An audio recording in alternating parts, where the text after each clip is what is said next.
natin siya kasi mags, tapos tinanggal natin sa ito, tinanggal natin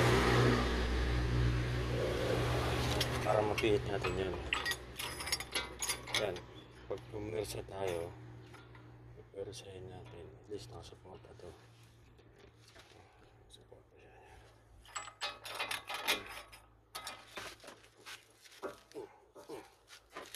Huwag na.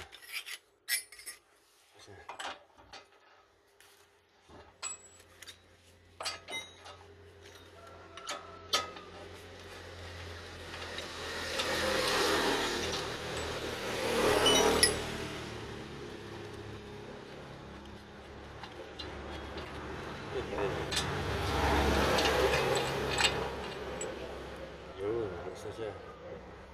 So ito yung itsura niya, wala siyang kagrasa-grasa. Tuyong-tuyo siya. Dry na dry.